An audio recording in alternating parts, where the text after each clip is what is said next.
Welcome in to Real Deal Sports Talk with me, KP, your host. It is Saturday, it is Saturday morning, October 15th, 2016. Welcome in, everybody. Thank you so much for joining us this morning. Love the listeners, love the support, love being able to come to you guys and, give you some college football every Saturday with the DC 3PO College Football Kickoff. There with Chris Rupert from the DirtCannon.com. We'll do the NFL preview and review of the Thursday night game for sure. We're going to cover some other stories that are out there in sports. The Browns apparently want to trade everybody. Major League Baseball playoffs are, amazing right now. We'll talk about those for sure. The Cavs signed their man. We got a NBA expert switching teams. We got legislature going down in Vegas. We got people flexing and getting fined. We got records that might be broken. So a lot of things to talk about this morning. A lot of things to get to. We'll touch on, the NBA. We're going to touch on Major League Baseball, of course, like I said. And we'll just have fun with it. It's Saturday morning. Things are going on. We got a lot of good college football today. Good college football tonight. The NFL looks like they're going to have some good games tomorrow as well. We'll get to those. Oh, where to start? How about, where should we start today? Let's start with, you know what? I got a parking ticket, and it's still kind of irking me. Now, you had to go 100 feet and change lanes. All right, we won't talk about parking tickets. Let's get to the DC 3PO College Football Kickoff, shall we? Let's just get into that. Chris, how you doing? Doing well, Kyle. How are you? Good. Glad you can call in this morning for the DC 3PO College Football Kickoff. Let's get into it, shall we? Got some good games today. Some games that, maybe at the beginning of the season looked like they were going to be good games and aren't. But we'll just get into it. USC, Arizona. That to me is going to be a really good game today. I think Arizona typically plays them kind of hard for most of the game. But can USC build on their win over CU last week? Well, injuries continue to plague Arizona. Who is unsure whether we got any of their top two quarterbacks, Anu Solomon or Brandon Dawkins. Dawkins played last week and they lost to Utah. And now the Wildcats, they're home to face USC. That's finally showing some signs of life. Thanks to Sam Darnold at quarterback. The Trojans beat Arizona State, and of course they beat CU 2 weeks ago to move to 500. If Darnold keeps playing well, then USC has that edge against that struggling Arizona defense. I don't think it's going to be that close, but DC 3PO thinks that USC wins 30-25 with a 63.6 win probability. Okay. I think USC also continues to roll in this one.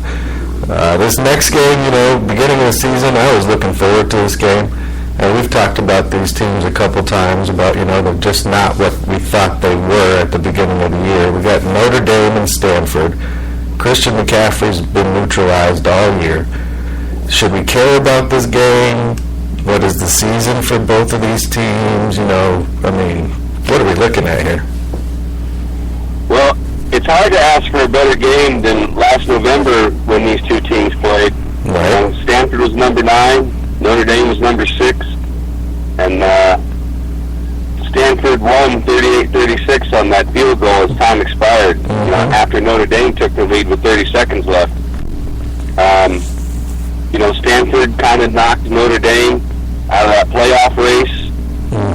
Even though they did a solid job stopping McCaffrey. But now, both teams are a mess. Notre Dame's 2-4 with never-ending problems on defense. Yeah. Even when horrible weather helped them, they still couldn't get the job done in a loss to NC State. Yep. Stanford, though, they've been dominated by the entire state of Washington the last 2 weeks. And Christian McCaffrey He's banged up. He's questionable for the game in South Bend. And, his backup, Bryce Love's talented. It just seems that Stanford's offense has just got so many issues, and they're at a loss right now. I don't know how they turn that around. So, I mean, good luck figuring out what's going to happen today between these two teams. But their backs are against the wall after both started in the preseason top 10. They're both out of the top 25. And I think the result kind of is dependent upon McCaffrey's health. And having said that, even DC3PO has no idea. He's got Stanford 27, Notre Dame 26, with a win probability of 51.5. Well, there you go. I guess we'll find out, 7:30 Eastern on NBC tonight. Right. And I'd just like to mention again, Notre Dame did play in Hurricane Matthew against NC State. Florida chose not to play LSU in the same storm. Yeah, just throwing that back out there. That whole thing is still a mess. So, all right, let's get to another SEC matchup. Alabama's rolling everybody. They're just, right there doing their Alabama thing. Tennessee's king of the comeback this year. Can Tennessee maybe hang around in this one? Yeah, 3:30 CBS Eastern today. The last time Nick Saban lost to Tennessee, he was wearing purple and gold in 2001. You got the Volunteers, who ended an 11-game losing streak to Florida. Now they're trying to end a 9-game losing streak to Alabama. And perhaps the biggest question is, how much gas do the Vols have left in their tank with all their comebacks that they've had to? I mean, they've been living on the edge all season. Right. They're racing double-digit deficits to beat App State, Virginia Tech, Florida, and Georgia on Hail Marys. They almost did that against A&M. Mm-hmm. Dobbs has been playing surprisingly at a high level since the second half of the Florida game, and putting up 684 yards against the Aggies defense. That's impressive. But they turn the ball over too many times, it seems like, and but it's weird. It's just a weird game because even at home, the fear is that Tennessee, against such a front-loaded schedule, will be a bit worn down against Alabama, which continues to play at another level, on defense, and continues to move the ball well on offense behind Jalen Hurts. Mm-hmm. So I think you've got several factors where the Vols desperately want to end the losing streak, especially with Lane Kiffin coming back. They're better than the 2015 team that came close to pulling the upset, but it's still hard to pick against Alabama. I mean, once again, they're playing like a team capable of winning the national championship. I don't think Tennessee has enough, and DC3PO sides on that with Alabama 30, Tennessee 17 with a 78.6 win probability. Sounds about right. All right, this next game to me, I'm looking forward to watching this game. Could be the game of the week to me. Ohio State, Wisconsin, top 10 teams, Big Ten football. What do we got? Game's 8 o'clock Eastern on ABC. You've got Ohio State already owning one of the most impressive road wins of the season when they went to Oklahoma. There's 16 new starters, dominated the Sooners in week 3.